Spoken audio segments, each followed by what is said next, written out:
You're listening to The Corbett Report. CorbettReport.com.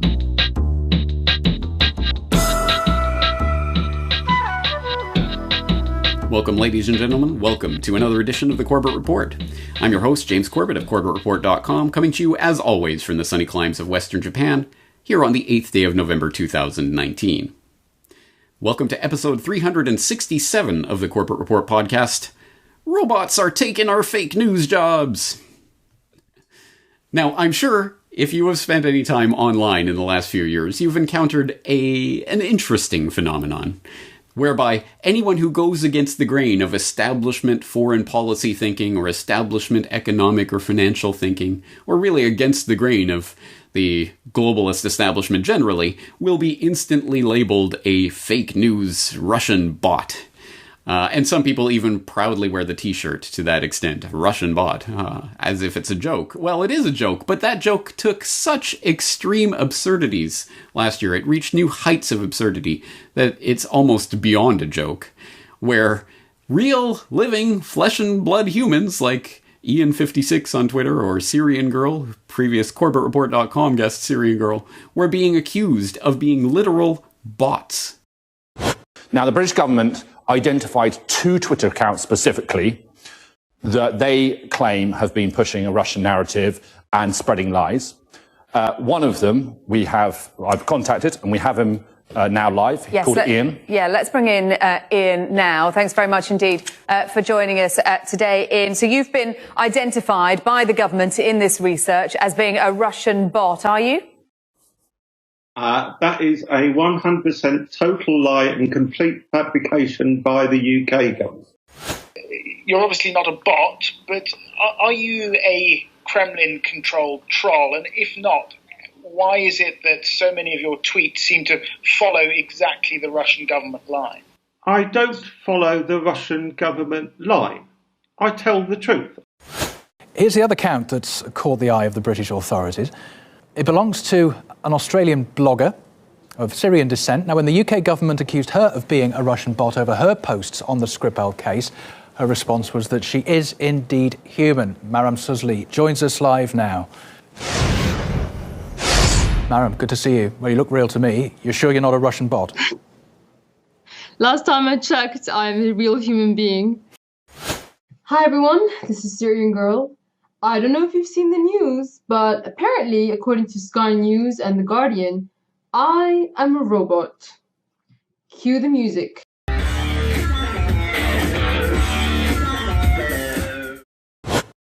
The propaganda is so absurd as to be self-parodying. But perhaps this propaganda isn't aimed at people with more than two brain cells to rub together, or people who like to look beyond the headline to the actual substance of the article so that they can check the allegations that are made in those headlines. Precisely because if there is any AI fake news generating bot at work here, it would be the one masquerading as some civil servant in the UK government feeding Whitehall with this demonstrable nonsense about Ian Schilling or Maram Suzli being literal bots, when it would take all of about 30 seconds of research by an actual human operator to determine that these Twitter accounts are not operated by bots, but by actual living, breathing human beings with names and faces attached to them who are not secret and who have given public interviews. It's just so stupid as to be beyond nonsensical, into almost wondering how that could have happened at all again, unless there was some sort of AI bot that was being used to determine who is a bot, rather than actual human analysis. And there may be something to that for viewers who might be able to cast their mind back to the first annual Real Fake News Awards, back a year and a half to almost 2 years ago. You will remember that I gave the Fake Russian Scaremongering of the Year award to Hamilton 56, the dashboard operated by shadowy players with connections to the US government who seeks to unmask these Russian disinformation campaigns online, but I think is itself fake news. But let's move on, because unfortunately, as stupid and ridiculous and absurd as this propaganda is, I am going to make a bold prediction that not only are we going to see a cessation in these Russian disinformation bot scaremongering campaigns, I think we're going to see these campaigns pick up in the near future. And I say this advisedly because all we have to do is turn to the pages of everyone's favorite establishment bankster shill media journal, the Wall Street Journal, in order to pick up the thread of this story. Specifically, an article that they published recently called "Readers Beware! AI has learned to create fake news stories. Researchers warn about the risks of computer-generated articles and release tools that ferret out fakes." In which Asa Fitch tells us, "Real-sounding but made-up news articles have become much easier to produce thanks to a handful of new tools powered by artificial intelligence, raising concerns about potential misuse of the technology.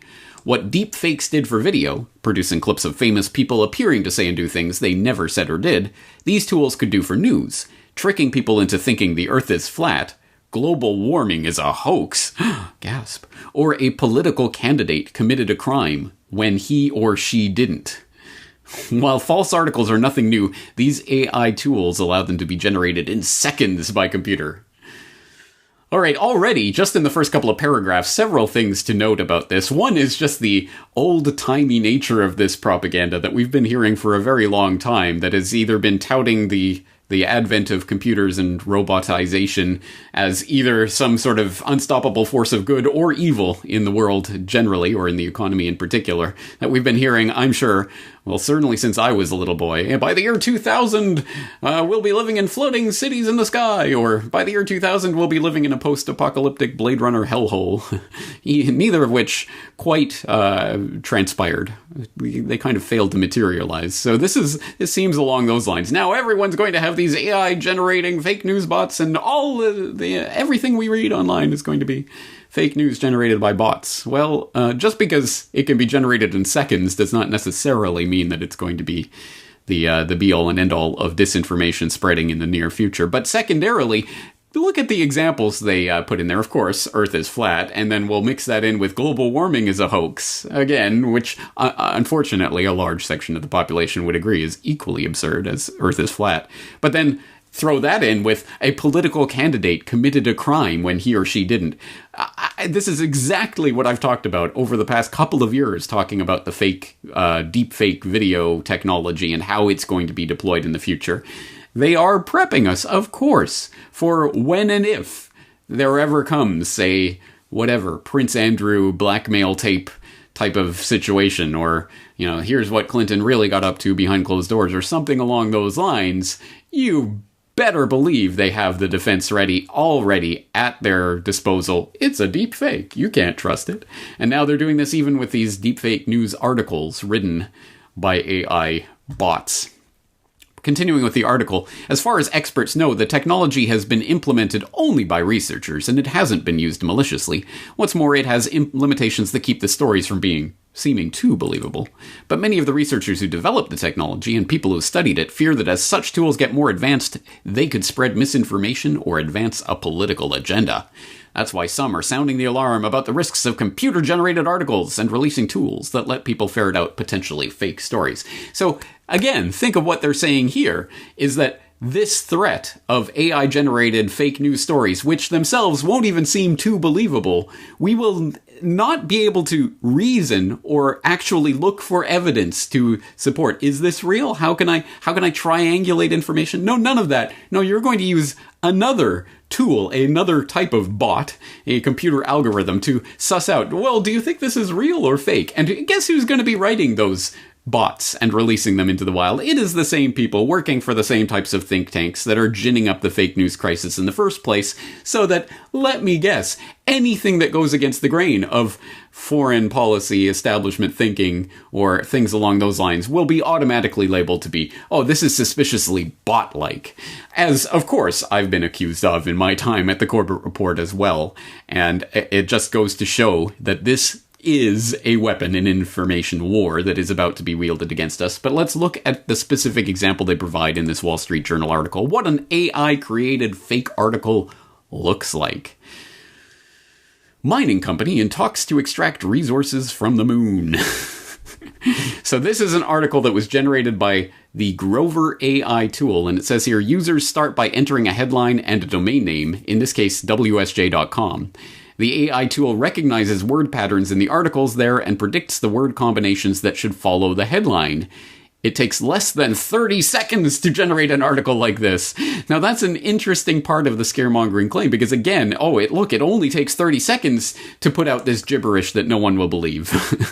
Whereas it would take an actual human maybe 2 minutes to write an article that is nonsense that no one would believe.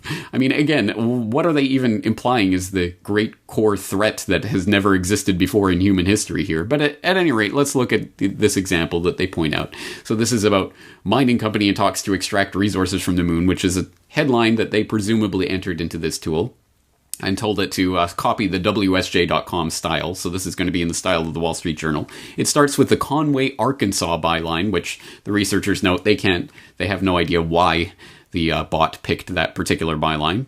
But it starts out by saying, the planet's first miner is getting closer to going to the moon. A group from North Carolina would use a state-of-the-art gravity tractor to pull heavy rocks and other materials to the surface to be mined. All right, so far so good, I suppose. I mean, it at least makes grammatical sense and seems like it's not total nonsense. Then they have a fake quote from a fake vice president of a fake mining company. There is a great potential for lunar resources. Of course, given that there has never been significant production, some discussions have been largely speculative. Again, a reasonable fake quote, but a fake quote nonetheless from a person who does not exist. And then it goes into some more details, and eventually by the 5th paragraph, the jig is up. Johnson hopes to find another place on Earth to explore to, but one that's closer than most, the moon. Which doesn't make any sense from any perspective, grammatically or in terms of the sense of that sentence. And as the researchers note in point 7, while it excels in making the sentences, AI often has trouble producing a story with a coherent, overarching structure where paragraphs flow seamlessly together. The grammar isn't always perfect either. So, any thinking, rational human being with 2 brain cells to rub together would not be able to make it past the 6th paragraph before realizing, a human didn't write this, did they? Or at least someone who is not just conversant in the English language, because it's not just a linguistic thing. I mean, it makes no actual sense. Find another place on Earth to explore to, one that's closer than most, the moon. Again, it's just a jumble of words. It doesn't actually have real meaning. It's clearly fake. And it goes on. Again, the article is a few hundred words long. But at that point, anyone who is actually applying any sort of critical reasoning to this would know that this is not an actual story. But unfortunately, most people tend to read the headline and move on. So as long as the headline sounds plausible enough, mining company in talks to extract resources from the moon, well, that sounds like something that you might see in the 21st century. So, okay, and just take that information, move on. This should be another caveat, not to simply read headlines and believe them. Which brings to my mind, actually, a great little social experiment I conducted back in my Twitter days, where I came across a funny little article to the I can't remember the exact headline, but it was something to the extent of 90% of people will tweet scientific studies without reading them, or something like that. And and I tweeted that out. The joke is that the article is just that headline, and then the whole article itself is lorem ipsum text.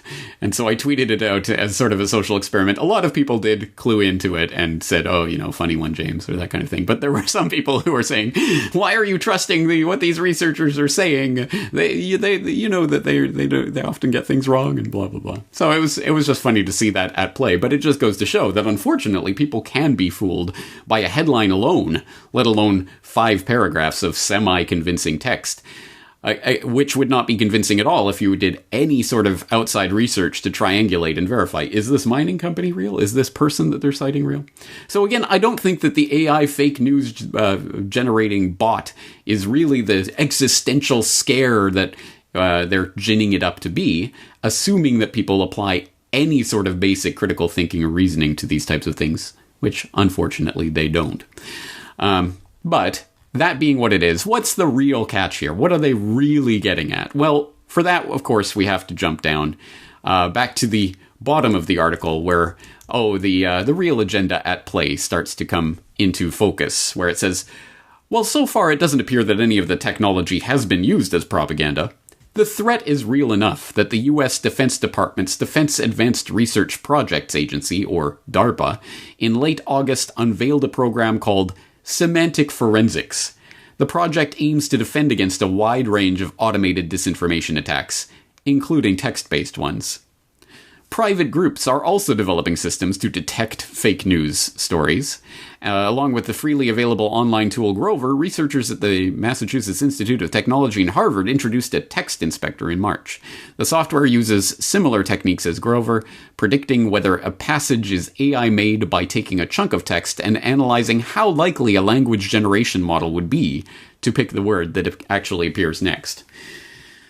Okay, so here's where they start to tip their hand. So we see the obvious agenda at play. Who's getting involved in this? Oh, our good old friends at DARPA. And I'm sure I don't need to let regular viewers and listeners of the Corbett Report know about DARPA and its nefarious activities. But if you do, you might want to go back to my Corbett Report radio on DARPA Exposed, or some of the other work I've done on DARPA over the years. But yes, they are not your friend, and they are not there to help you. So when they are going to be the ones at the forefront of this semantic forensics technology that's going to identify disinformation attacks, including text-based ones, you can bet your bottom dollar they will define disinformation attack as anything that goes against the establishment policy on any given story.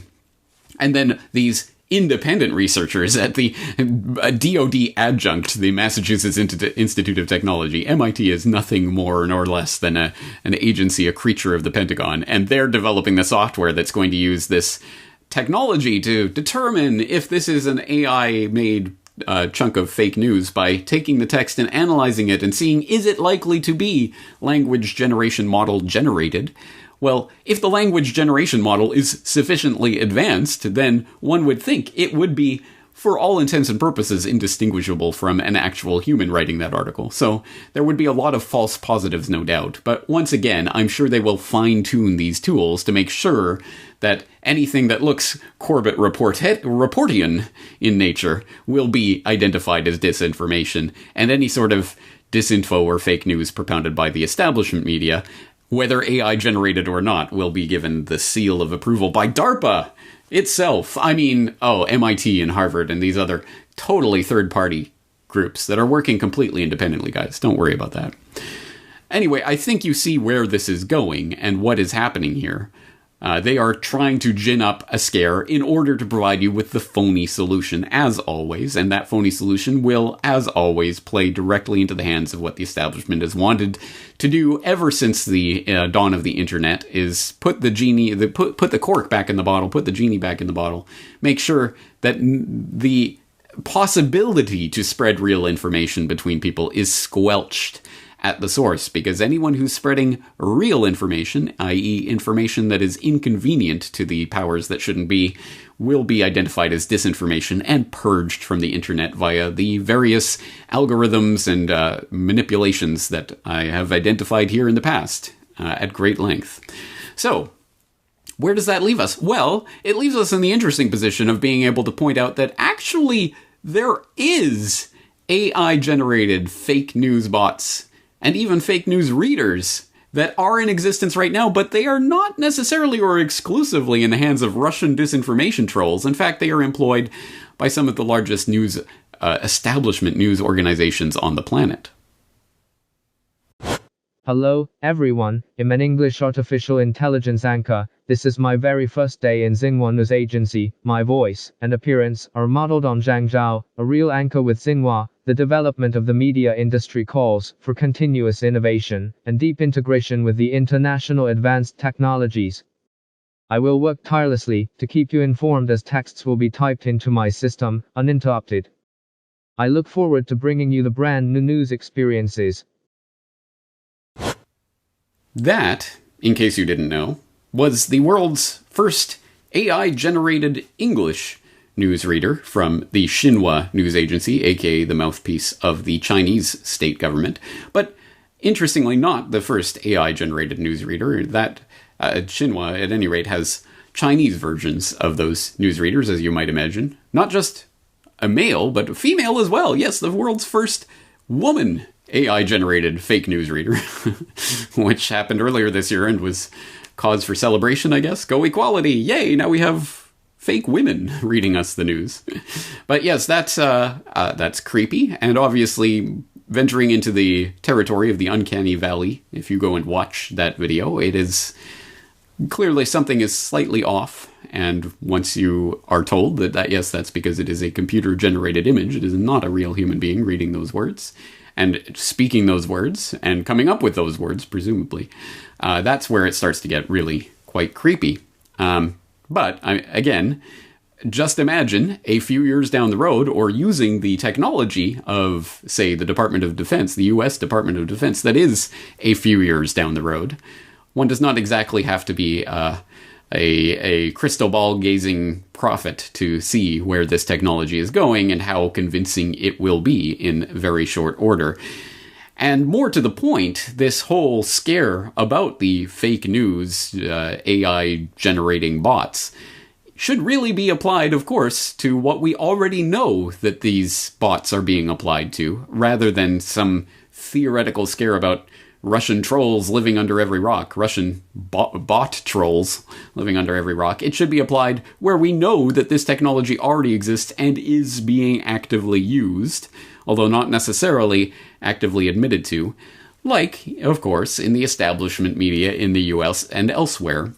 Something that's been known about for the better part of a decade now, at the very least. In fact, as far back as 2012, you could go to Wired.com and see what they were writing about this type of technology at that time. Can an algorithm write a better news story than a human reporter? Where they note that every 30 seconds or so, the algorithmic bullpen of Narrative Science, a 30-person company occupying a large room on the fringes of the Chicago Loop, extrudes a story whose very byline is a question of philosophical inquiry. The computer-written product could be a pennant-waving second-half update of a Big Ten basketball contest, a sober preview of a corporate earnings statement, or a blithe summary of the presidential horse race drawn from Twitter posts. The articles run on the websites of respected publishers like Forbes, as well as other internet media powers, many of which are keeping their identities private. Niche news services hire Narrative Science to write updates for their subscribers, be they sports fans, small-cap investors, or fast food franchise owners. The article goes on there, from there, to detail some of these articles and the type of content that they churn out. Like, Friona fell 10-8 to Boys Ranch in 5 innings on Monday at Friona despite racking up 7 hits and 8 runs, blah, blah, blah. Bare bones basic sports reporting using scores and other information that can be fed into this machine, and it can generate English enough sentences at any rate. And again, now that the technology is 7 years more advanced, the sentences they generate are generally well enough to fool the average person. And of course, it has been developed, refined, and even further employed in the years since then. For example, back in 2015, The Verge was reporting AP's, that's Associated Press, robot journalists are writing their own stories now. And it says, minutes after Apple released its record-breaking quarterly earnings this week, the Associated Press published Apple tops Street first quarter forecasts. It's a story without a byline, or rather, without a human byline. A financial story written and published by an automated system well-versed in the AP style guide. The AP implemented the system 6 months ago, and now publishes 3,000 such stories every quarter, and that number is poised to grow. So chances are, if you are reading a financial story or a sports story from any of the mainstream establishment online news outlets at this point, you are reading bot-generated text. Further confirmed in 2017, The Washington Post reporting how The Washington Post leverages automated storytelling to cover high school football. And it's talking about the hyper-local coverage that they can give about high school football games and the like. By employing this technology in the Washington Post iteration, it's referred to as heliograph, and has been employed since 2017, and they were admitting to, I believe, 800 plus stories in the first part of 2017 when they started implementing this, or when they told the public they were implementing this. But again, how do we know? I mean, how do we know what's really going on behind the scenes here? And that's kind of the point. So all of the pieces of this scaremongering propaganda pie that we are supposed to be living in mortal terror, that these Russian disinfo trolls now have access to these bot armies that can generate all this fake news. Well, here it is being talked about quite openly in the establishment media, But of course, it's only for sports scores and financial earnings updates and things like that. I mean, they would never use this for anything of any significance, right? It does, of course, raise the sort of existential problems here, but in the exact inverse of the way that we are supposed to be scared about it, rather than being scared of people countering the establishment narrative using some sort of fake news generator, rather than, the truth, which is fairly much more straightforward and much easier to do.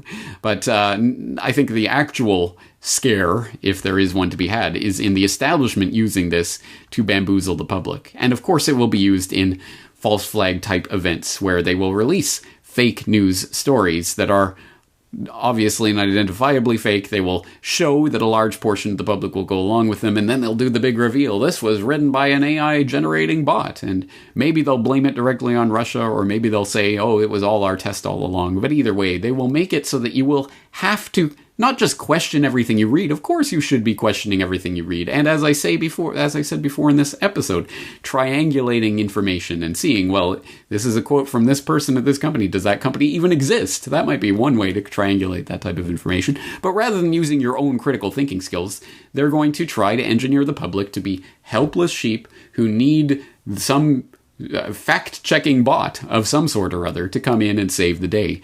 And don't worry, they already have the fact checkers in the wings and ready to go. Now this is actually from Mint Press News. The Anti-Media was where I saw it first, and their title I liked is NewsGuard launches war on alternative media, which is literally what we're talking about here. This is a war on dissenting views, not about facts, which is what they're trying to make this out to be. This is just yet another Atlantic Council Facebook scenario. The government working deeper into our discourse online. And this is a very, very, very alarming thing to see. And it's something we've been warning about for a very long time. And they're doing it all under a guise of, you're too dumb to know what to think, so we're going to do it for you. And this is a scary thought. Now, Mint Press News was actually just informed that it was under review by an organization called NewsGuard Technologies, which described itself to Mint Press as simply a news rating agency. And Mint Press to comment, they wanted them to comment on a series of allegations, as they report, several of which were blatantly untrue. However, further examination of the organization reveals that it's funded by and deeply connected to the U.S. government and neoconservatives and powerful moneyed interests. Sounds like everything else we're talking about. All of whom have been working overtime since 2016, the election, to silence dissent of Americans for, they're basically Americans' discourse in general, the idea of pointing out how our wars are never ending, and the corporate-led oligarchy, and how that suppresses any actual freedom and liberty in this country. This is a big deal. Connection to the government, to all of this stuff. Now, most troubling is that NewsGuard, by virtue of its deep connections to government and Silicon Valley, is lobbying to have its rankings of news sites installed by default on computers in U.S. public libraries, schools, and universities, as well as on all smartphones and computers sold in the United States. This is alarming. Now, in other words, as NewsGuard's project advances, it will soon become almost impossible to avoid this neocon-approved news site's ranking system on any technological device sold in the United States. Worse still, if its efforts to quash dissenting voices are in the U.S. are successful, NewsGuard promises that its next move is to take this whole thing global. Sounds like exactly what we've been warning about. NewsGuard separates sites it deems worthy and sites it considers unreliable by using none other than a color-coded rating. Sounds also familiar. Green, yellow, or red, and more detailed nutrition labels regarding a site's credibility or lack thereof in their eyes. Now, rankings are created by NewsGuard's team of trained analysts. Now, the color coding system may remind some readers of the color-coded terror threat level warning system that was created after 9/11, making it entirely worth noting that Tom Ridge, the former Secretary of Homeland Security who oversaw the implementation of the system under George W. Bush, is on NewsGuard's advisory board. Not a big surprise. It's interesting to see these connections, but don't worry. You know, the same people who sold you the Iraq War and oversaw 9/11 want you to know that they have your best interests at heart. So just sit back and trust that their new propaganda finder will save the day. Trust that what they tell you is the truth and everything else is a lie. Funny how this works. Funny how the same history repeats itself over and over because people fail to recognize it. Now, as I always point out, or try to, these efforts are ultimately working from a place far beyond the two-party paradigm. Essentially, establishment versus everyone else. As an example, the Washington Post and CNN both received extremely high scores, even though both have written stories or made statements that later were proved to be entirely false. So NewsGuard, regardless of being a neoconservative effort, is clearly supporting the other side of the two-party system, and saying, well, they're genuine, even though we know Washington Post and CNN are ridiculously, they have posted more false stories verifiably than basically anyone that I can point to. Now, CNN, that's an easy one. People that are willing to actually stand back and show some discernment can see that time and time again, CNN will fake news broadcasts, fake protests, put on their own cameramen for comment on Hillary Clinton. It's ridiculous. They are a propaganda outlet, so are all of these groups. Now, in addition, Washington Post, their CIA connection, of course, went entirely unacknowledged by this fact-checker group. As the author notes, the Washington Post, whose $600 million conflict of interest with the CIA goes unnoted by NewsGuard, has also published false stories since the 2016 election, including one article that falsely claimed that Russian hackers had tapped into Vermont's electrical grid, which we covered at the time. It was later found that the grid itself was never breached and the hack was only an isolated laptop with a minor malware problem. And of course, and they follow up with a small adjustment on the very back. No one will really see it. They don't care as long as they sell you all the Russia fear-mongering. And then she goes on to say, yet, such acts of journalistic malpractice are apparently of little concern to NewsGuard when those committing such acts are big-name corporate media outlets, regardless of what side they stand on in the two-party deception. Now think about that. Think about what a big deal this is. This is a huge step in the direction of everything we're warning about. All the more reason we need to begin to distance ourselves from the main social media outlets and just stop watching mainstream media. Because they're aggressively trying to control your opinion. Oh yes, I'm sure I don't need to tell many of the people in the audience, but in case you didn't know, yes, the establishment is already prepping and creating the infrastructure so that they can fact-check away any piece of information that they don't like. And I think a lot of the public is cottoning on to this fact, and it's usually in the context of the phony left-right schism, where the right is finally noticing, oh, Snopes and these types of fact-checkers, they're lying.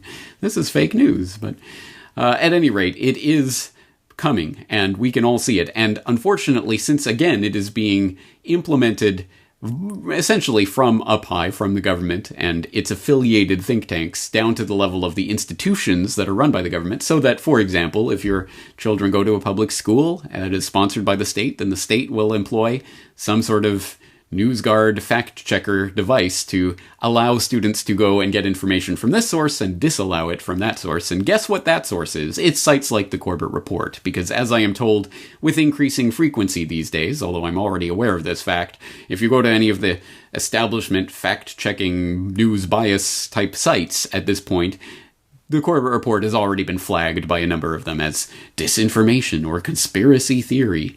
And although I know that those words don't have the intended effect on most of the people who would be the audience for this Corbett Report in the first place, of course it does keep anyone who would potentially stray onto this site or into this information space from Normieland away from this type of information, which is mission accomplished as far as the propagandists are concerned. So this is a genuine threat, and there's obviously a problem reaction solution that is being generated here in order to walk us into the arms of the establishment fact checkers that will determine reality for us and tell us, oh, you can't believe that because a Russian bot tweeted it, rather than look for yourself and independently verify whether that information is true and correct or not, which is the only correct answer to the question of how can we possibly solve the problem of fake news.